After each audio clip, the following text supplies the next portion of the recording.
சான்றோர்கள் நிறைந்த இந்த அவையின் மேடையிலும் அரங்கத்திற்குள்ளேயும் குழுமி இருக்கிற தேசிய சொந்தங்களே, தமிழ் உறவுகளே, அனைவருக்கும் என்னுடைய வணக்கம். முன்னால நம்ம தம்பி சீனிவாசன் முருகன் தான் ஆசி தரணும், முருகன் ஆசி தரணும்னு சொன்னாரு. வேற ஒண்ணும் இல்ல, நான் தான் முருகன், என் பேர் வேலுசாமி இல்ல. அதனால ஏன் ஆசியை பத்தி தான் அவர் சொல்லிட்டு போயிருக்காரு. நண்பர்களே, இந்த விழாவில் நான் கலந்து கொள்வதாக இல்லை. ஒரு திடீரென்று ஒரு ஏற்பாடில் நம்முடைய ரமேஷ் அவர்கள் நேற்று மாலை தான் சொன்னார். அதெல்லாம் ஊர் வந்து வந்திருக்கேன். இன்னொன்றையும் சொல்லிக் கொள்கிறேன். என்னுடைய வாழ்க்கையில் இன்னைக்கு 77 வயது.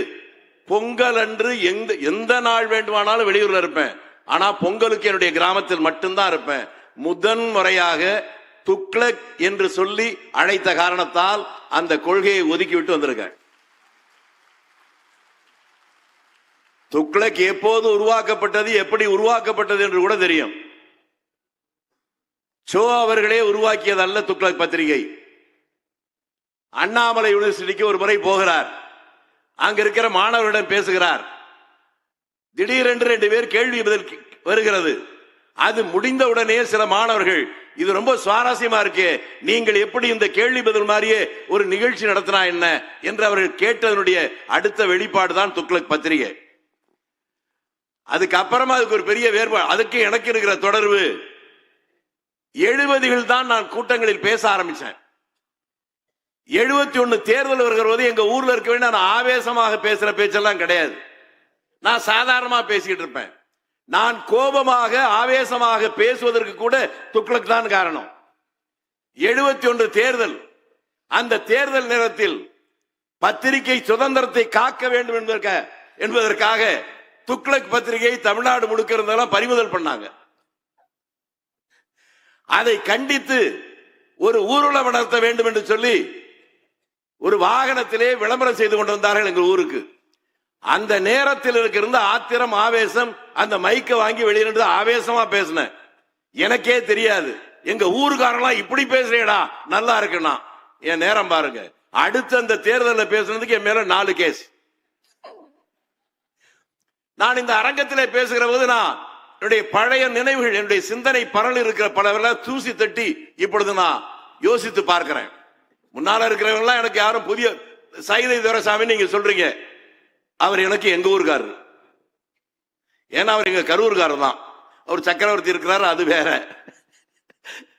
அடுத்து ஏசி சண்முகம் 1972 கிளைசாசல் போராட்டம் நடக்கிற போது தமிழ்நாடு முழுக்க இருக்கிற மாணவர் பேரவை தலைவர்கள் அந்த போராட்டத்தை தீவிரப்படுத்த வேண்டும் என்று ஒரு கூட்டம் போட்டு திருச்சியில சரஸ்வதி நடராஜ கல்யாண மண்டபம், அன்றைக்குதான் அவர் அறிமுகம். ஊரிஸ் காலேஜ்ல இருந்து வந்தார். கரெக்டா? அடுத்து பொன்னார், இவரை எனக்கு தெரியாது. அவங்க தாய் மாம அந்த காலத்திலேயே சட்டமன்ற உறுப்பினர், அவங்க சித்தப்பாவும் சட்டமன்ற உறுப்பினர். அவங்க தாய் மாமன் வீட்டுல செட்டிகுளத்துல 72ஆம் ஆண்டே நான் பொதுக்கூட்டம் பேசிவிட்டு அவங்க வீட்டுல தங்கியிருக்கேன். பக்கத்தில் இருக்க தம்பி சூர்யா, ஏறம் பாருங்க, அவங்க தாத்தா கூட சேர்ந்து நான் பல ஊர்ல கூட்டம் பேசியிருக்கேன். திருக்கோயிலூர் சுந்தரம் இன்றைக்கு பல பேர் தன்னை சொல்லிக் கொள்கிறார்கள். 5-6 மொழிகளிலே மிக சரளமாக பேசுகின்ற ஆற்றல் படைத்தவர், எளிமைக்கும் நேர்மைக்கும் ஒரு முன்னுதாரணமாக வாழ்ந்தவர். அவருடைய ஜிப்பாவும் வேட்டி சாதாரணமா துவச்சு போட்டுட்டு தான் வருவாரு. அவரை எவனாலும் வளைக்க முடியாது. அவர் அவராகவே கடைசி வரை வாழ்ந்தார். எச் ராஜா, ரிலையன்ஸ் பால் அவர்களுக்கு எனக்கு 50 ஆண்டுக்கு மேல பழக்கம் உண்டு. அவங்க மாமா. அவர் சொன்னதுக்கு அப்புறம் தான் இவருக்கு எனக்கு இருக்கிற தொடர்பே அவருக்கு புரியுது. அவர் சம்பந்தி இப்ப கரூரை சேர்ந்தவர், டிஎஸ்எம் பக்கத்தில் இருக்கார் இளபாஸ்கரன். அவங்க அப்பா லட்சுமண ரெட்டியார் பேராசிரியர், அதாவது காமராஜரிடம் மிக நெருங்கிய நட்புடையவர். பேராசிரியர் பாராவுடைய மிக நெருக்கமான தோழராக இருந்தவர் அவருடைய பையன். இப்படி பார்க்கிற போது பல பேர் இங்க இருக்கிறாங்க, பலரும் இருக்கிறாங்க. பல பேர் நினைக்கிறீங்க ஒருத்தர் பிஜேபி ரொம்ப தீவிரம் என்றெல்லாம் பின்னால செகண்ட் ரோல உட்கார்ந்து இருக்காங்க. அவர் மிகப்பெரிய காங்கிரஸ் குடும்பத்தை சேர்ந்தவர். எனக்கு அது தெரியும். ஆனா எனக்கு என்ன ஆரம்பத்திலேயே ஒரு வருத்தம், குருமூர்த்தி அவர்கள் பேசுற போது 2 பேரை சொல்றார். சீனிவாசனை சொல்ற போது நண்பர்னார், என்ன வெறும் வேலுசாமின்னார். ஆனா அவர் என்னத்தான நண்பர் சொல்லியிருக்கணும். அவரும் மாணவர் காங்கிரஸ், நானும் மாணவர் காங்கிரஸ். அவர் சொல்லல. ஆனால் சோ அவர்களிடம் நான் நிறைய கற்றிருக்கிறேன். இப்படி ரொம்ப துடிப்பா அவருக்கு நேரடி அறிமுகம் என்பது எனக்கு 71 தேர்தல் முடிந்தவுடன் CR சந்தானம் என்று ஒருவர், ஒரு பொறியாளர், அவருடைய தந்தை பாராளுமன்ற உறுப்பினர், கும்பகோணத்தை சேர்ந்தவர். அவருக்கும் சோ அவர்களுக்கும் மிக நெருங்கிய நட்பு உண்டு. அவர் தான் எனக்கு முதலில் அறிமுகப்படுத்தி வைத்தவர். அதற்கு பின்னால் திருச்சியில் பல நிகழ்ச்சிகளில் என் மூலமாகத்தான் பேசியிருக்கிறார். ஒரு சின்னஞ்சிறிய கிராமத்தில் கூட நான் சொன்னேங்கிறதுக்காக பேசினாரு. அவர் வாழ்க்கையில் எங்கேயும் ஒரு ஊர்ல கூட்டத்துக்கு போய் அந்த கூட்டம் நடக்க முடியாம போய் நான் நாளைக்கு இருந்து பேசிட்டே போறேன் என்று சொன்னது எனக்காக திருச்சியில் மட்டும். அவர் கூட்டத்துக்கு வந்தார். மாலை 6 மணிக்கு மழை பிடிக்கிறது. 9 மணி வரை மழை கொட்டோ கொட்டென்று கொட்டியது. திகைத்து போய் நிற்கிறேன், என்ன செய்வதுன்னு தெரியல. கவலைப்படாத வேலுசாமி, நாளைக்கு இதே இடத்துல திரும்பி பேசிட்டு போறேன். ஜங்ஷனுக்கு ஏத்த மாலை வழிவிடுவேல் முருகன் கோயில், அந்த இடத்துல பேசினார். அவர் எனக்கு ஒன்னே ஒன்னு ஆலோசனை சொன்னார். அதை மட்டும் என்னால செய்ய முடியல. பேசுகிற போது வார்த்தை சொல்லுது, ஏன் இப்படி சொல்றீங்க, சுகர் கோட்டட் வேர்ட்ஸை பயன்படுத்துங்க. அது என்னங்க சுகர் கோட்டட் வேர்ட்ஸ்? ஏயா பொய் சொல்ற அப்படின்னு பேசுறீங்கல்ல, அப்படி சொல்ல வேணாம், நீங்கள் சொல்வது உண்மை இல்லை அப்படின்னு சொல்லி என்னால ஏத்துக்க முடியல. அவர் பேசுறது வெளிநாட்டுக்கு பல பேர் போறாங்க இப்பெல்லாம், அதெல்லாம் இப்போ என்ன பிரயோஜனம் அமைச்சர்கள் எல்லாம் சொல்லி நம்ம குருமூர்த்தி சார் பேசினாரு. அவர் அந்த காலத்து துக்ளக் நாடகத்தை பார்க்கலன்னு நினைக்கிறேன். அதுல துக்ளக் பதூதா அப்படி, என்ன நான் அமெரிக்கா போகிறேன். அமெரிக்காவுக்கு எதற்கு? நான் அமெரிக்கா பார்க்க வேண்டாமா? இதெல்லாம் 55 வருஷத்துக்கு முன்னால. வெளியூர்களுக்கு போகிற போது, நாடகம் நடிக்க போகிற போது மட்டும் அவர்கள் நண்பர்களோடு அறையிலே தங்குவார். அரசியல் கட்சி கூட்டங்களுக்கு வருகிற போது அவர் அறையில் யாரையும் தங்க விட்டதே இல்லை. அவர் மட்டும்தான் தங்குவார். அதற்கு நான் விதிவிலக்கு. திருச்சிக்கு வருகிற போதெல்லாம் அவர் அறையில் நானும் அவரும் சேர்ந்து விடிய விடிய பேசுவோம். ஒரே ஒரு முறை அவர் பையனுக்கு நினைவிருக்கிறதா என்று தெரியாது, 91ஆம் ஆண்டு ஒரு நாள் இரவு வர சொன்னார். டெல்லியிலிருந்து வருகிற போது நேரடியாக வீட்டுக்கு போனேன். என்ன நினைச்சாரு, 11 மணிக்கு போனேன். அவர் வீட்டிலேயே பெட்டை விரிச்சு போட்டு ஒரே பெட்ல 2 பேரும் படுத்து பேச ஆரம்பிச்சோம். விடிய விடிய பேசணும். காலையில துணைவியார், என்னதான் ராத்திரி பூரம் பேசுறீங்களோ புரியலன்னாங்க. இதெல்லாம் காரணம் எனக்கு தெரியாது. எனக்கு அவருக்கு வேற என்ன இருக்க முடியும்? இது ஒரு பூர்வ ஜென்ம பந்தம் என்று கூட நான் நினைக்கிறேன். ஆனா ரமேஷ் அவருக்கு நான் ஒன்னு சொல்றேன், அவர் நீங்க கருத்தை மாத்திக்கணும். நீங்க என்ன சொன்னீங்க, வரப்போற தேர்தலுக்கு 2 கூட்டணிக்காக 2 பேரை பேச வைக்கிறேன். நீங்க எப்படி முடிவு பண்ண முடியும்?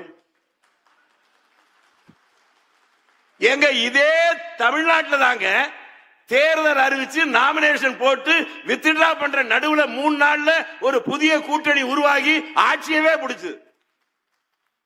இன்றைக்கு இருக்கிற இந்த கூட்டணிகள் எல்லாம் அப்படியே இருக்குமா?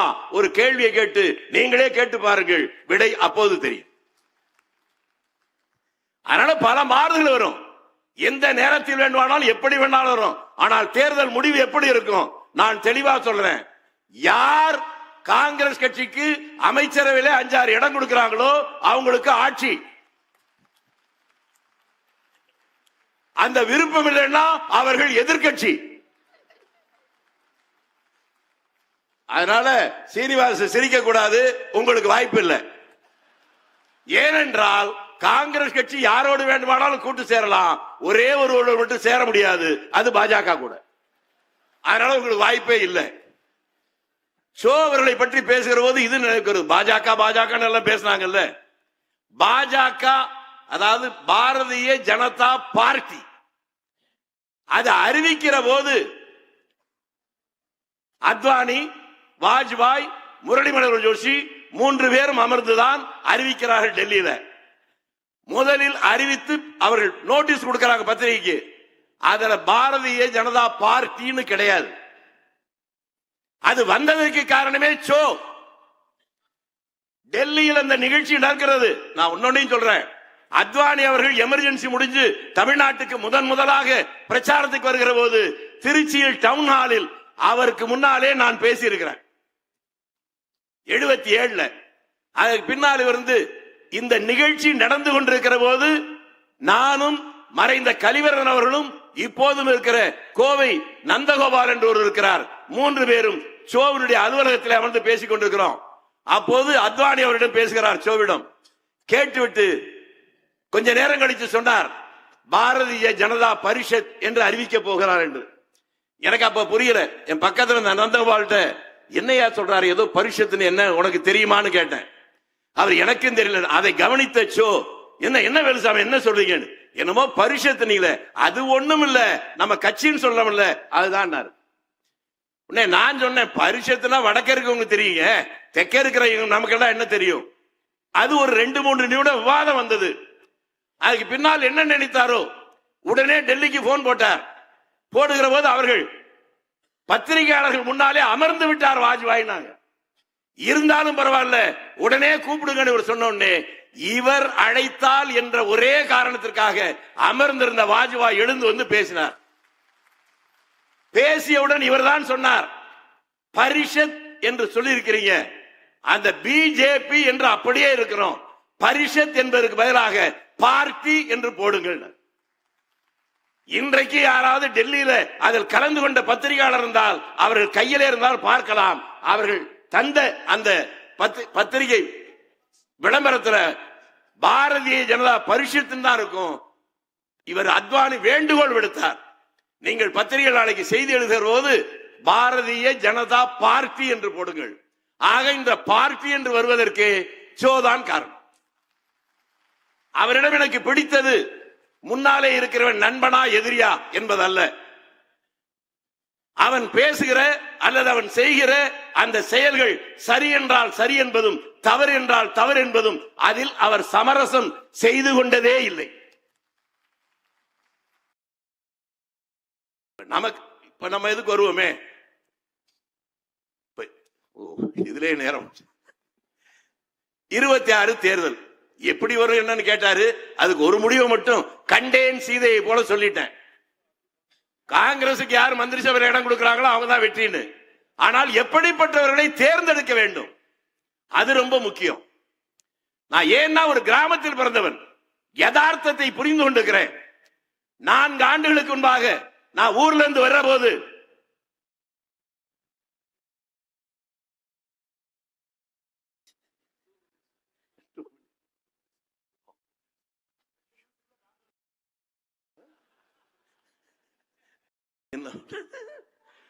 ஒன்றே சொல்றாங்க, 1300 ரூபாய்க்கு ஒரு மூட்டை நெல்லை வித்துட்டு வந்தேன். வரும்போது பல்லவன் ட்ரெயினர் எழுத்த மாதிரி இப்ப சங்கீதா, அப்ப ராம் பிரசாத் ஹோட்டல், அளவு சாப்பாடு 40 ரூபா. இன்றைக்கும் அதே 1300 ரூபாய்க்கு வித்துட்டு வர்றேன். இங்க அளவு சாப்பாடு 200 ரூபா. வலி எனக்கு தெரியுது. இந்த மாதிரி வித்தியாசங்கள் இது ஏன் என்பதை தான் பார்க்கணும். நான் பல விஷயத்தை சொல்ல முடியல, ஒரே ஒருவரை சொல்றேன். ஏனென்றால் அவரை சொல்வதற்கு காரணம், தமிழ்நாட்டில் பல மாவட்டங்களில் இருந்தாலும் கூட அந்த ஒருவரை சொல்வதற்கு காரணம், இந்த தமிழ்நாட்டில் காலங்காலமாக பிராமண எதிர்ப்பு என்றெல்லாம் சொல்லுகிறார்களே, அந்த பிராமணராக இருந்த ஒருவர் அவர் எப்படி வந்தார் என்பதற்காக அதை சொல்லுகிறேன். கோமுதி சங்கர தீட்சிதர், அம்பாசமுத்திரம், திருநெல்வேலிக்கு போகிற முதலமைச்சர் காமராஜ் அங்க இருக்கிற கலெக்டர் அழைத்து ஒருவர் இருக்கிறாரா என்று கேட்கிறார். இருக்கிறார் என்று சொல்லுகிறார்கள். உடனே புறப்படுகிறார். 25 கிலோமீட்டர் தொலைவில் இருக்க அம்பாசமுத்திரம் அங்கே போய் ஒரு குடிசைக்கு முன்னாலே நிற்கிறார். அங்கு பார்த்தவுடனே என்ன காமராஜ் இங்கே வந்திருக்கிற அவர் கேட்கிறார். உடனே இவர் சொன்னார், ஐயரே நான் தான் உன்னை தேடி வரணும், நீ என்ன தேடி வரந்தா அது தப்புன்னார். ஏனென்றால் சாப்பிடுவதற்கு கூட வழி இல்லாவிட்டாலும் சுதந்திர போராட்ட காலத்திலே ஒரே ஒரு போர்வை மட்டும் கையில் வைத்துக் கொண்டு நாடு முழுவதும் கிராமமாக நடந்து போய் சுதந்திர போராட்டத்துக்கு பிரச்சாரம் செய்து மாலை நேரமானால் அந்த போர்வையை போத்திக் கொண்டு வீடு வீடாக பிச்சை எடுத்து அதிலே சாப்பிட்டு விட்டு மீதம் இருக்கிற சாப்பாட்டை வைத்து அடுத்த நாள் காலையில சாப்பிட்டு விட்டு மீண்டும் போய் அப்படி செய்தவர் அவர் கோமுதி சங்கதீஷர். என்னவென்று கேட்டவுடனே அவர் சொன்னார், தேர்தல் வருது இல்ல, நீ தேர்தல் நிக்கணும். அதுக்கு அவர் சொன்னது, என்கிட்ட ஓட்ட கால்னா கூட கிடையாது, நான் எப்படி தேர்தல் நிக்கிறது? அதுக்கு காமராஜ், இல்லாட்டி என்ன, உங்களை மாதிரி ஆட்கள் எதற்காகவும் ஒதுங்கி போய்விட்டால் தப்பானவர்கள் அதிகாரத்தில் அமர்ந்து விடுவார்கள், நாட்டுக்கே பேராபத்து என்றார். அதற்கு பின்னாலே ஓட்டை கால்னா இல்லாத கோமதி சங்கர் தேர்தலில் நின்றார், வென்றார், 3 முறை சட்டமன்ற உறுப்பினர். ஆனாலும் சாகிற போது சொந்தமாக வீடே இல்லை. காரணம், வாக்காளர்கள் வாக்களிக்கிற போது அவருடைய அளவுகோல் இருக்கிறதே, இவன் நேர்மையானவனா, ஒழுக்கமானவனா, நாணயமானவனா, நல்லவனா, அர்ப்பணிப்பு மனோபாவம் இருக்கிறதா, தனி மனித வாழ்க்கையில் ஒழுக்கம் இருக்கிறதா என்றெல்லாம் பார்த்து வாக்களித்தார்கள். அவனும் அதை போலவே வாழ்ந்து விட்டு போனான். இன்றைக்கு அந்த நிலைமை தலைகீழாக மாறிவிட்டது. நான் ஒரே ஒரு முறை தேர்தல், நான் ஒன்னும் ரகசியம் இங்க மட்டும் இல்ல, நான் தேர்தலில் ஓட்டு கேட்கிற போது எனக்கு வாக்களித்து வெற்றியடை செய்தால் நாட்டுக்கு லாபம், தோல்வியடை செய்தால் என் வீட்டுக்கு லாபம். அது 35 வருஷத்துக்கு முன்னால எல்லாமே ஓட்டு கேட்டு வர்ற போதே இவ்வளவு திமிரா இருக்கான். இப்ப சொல்றாம, அட பாவி, உன் கேரக்டரே அதுதான் இப்பதான்டா தெரியுது. லேட்டா தெரிஞ்சு என்ன பிரயோஜனம்? ஒரு பயனும் இல்லை. அதனால சரிய வேண்டிய நேரத்தில் வாக்களிக்கிற போது அதை செய்யணும். தமிழ்நாட்டில் என்னென்னமோ தவறுகள் நடந்து கொண்டிருக்கிறது, அதை நம்மால் சரி செய்ய வேண்டுமானால் நீங்க யாருக்கு வேணாலும் ஓட்டு போடுங்க. ஆனால் நிற்கிறவன் எப்படிப்பட்டவன்? யோக்கியனா, நல்லவனா, தவறு செய்யாதவனா, தனி வாழ்க்கையில் ஒழுக்கம் இருக்கிறவனா? இங்க எல்லாம் பேசினாரு, 2 பொண்டாட்டி 3 பொண்டாட்டி ஏதோ சொன்னாரு. என்ன ஒருத்தன் கேட்டான், கல்யாணம் எத்தனை வருஷம் ஆச்சு? 48 வருஷம் தாண்டிட்டாங்க. துணை மனைவி உண்டானா? இல்லன்னு. உன்னை எப்படா உனக்கு ஓட்டு ஜெயிக்க வைப்பான்? தமிழ்நாட்டில் இன்னைக்கு அப்படி ஒரு கேவலமான நிலைமை இருக்கு. ஒரு மனைவியோட வாழ்றவனுக்கு ஓட்டு போடுறது இல்ல அப்படின்னு ஒரு முடிவு வச்சுட்டான். அடுத்து ஒன்று இங்க பேசியவெல்லாம் நம்ம சீனிவாசன் சொன்னார், அதற்கு மருந்து காமராஜர் தான். மதம், ஜாதி, நான் நினைக்கிறேன் பிறப்புக்கு நான் காரணம் இல்லை, இறப்பு என் கையில் இல்லை. உங்க எல்லாருக்கும் அதுதான் உண்மையா இருக்க முடியும். நான் விரும்பி எந்த ஜாதியிலும் பிறக்கவில்லை, எந்த மதத்திலும் பிறக்கவில்லை. இந்த உண்மையை புரிந்து கொண்டாலே பாதி சண்டை இல்லை. ஒரு முறை தலைவர் காமராஜர், நீங்க இன்னொன்னை புரியணும், தலைவர் காமராஜ் நாத்தியன் என்று சொன்னதே இல்லை. அவர் எந்த கோயிலுக்கும் போனதில்லை, எந்த மசூதிக்கும் போனதில்லை, எந்த சர்ச்சுக்கும் போனதில்லை. அவருடைய நண்பர், மிக நெருங்கிய நண்பர் சீர்காழி எத்திராஜ் என்பவர் பல முறை கேட்டு ஒரு முறை அவர்கள் தொந்தரவு செய்த போது அவர் சொன்னார்,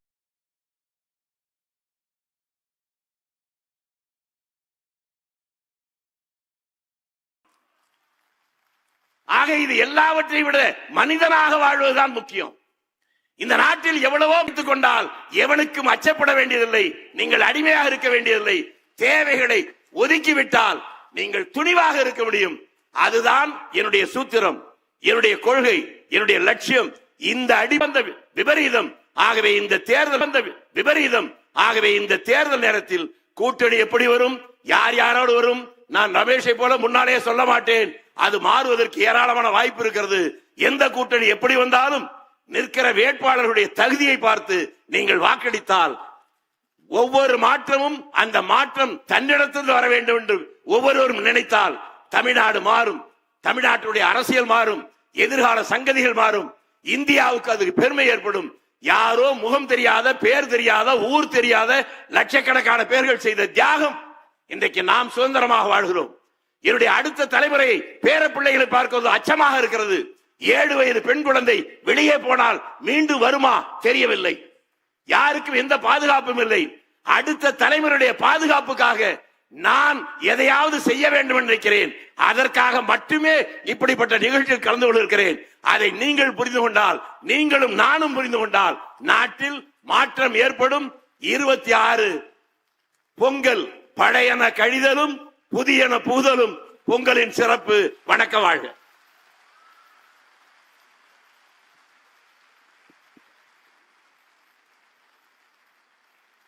நண்பர்களே, தமிழ்நாடு காங்கிரஸ் கமிட்டியினுடைய முன்னாள் தலைவர் திரு கே.எஸ். அழகிரி அவர்கள்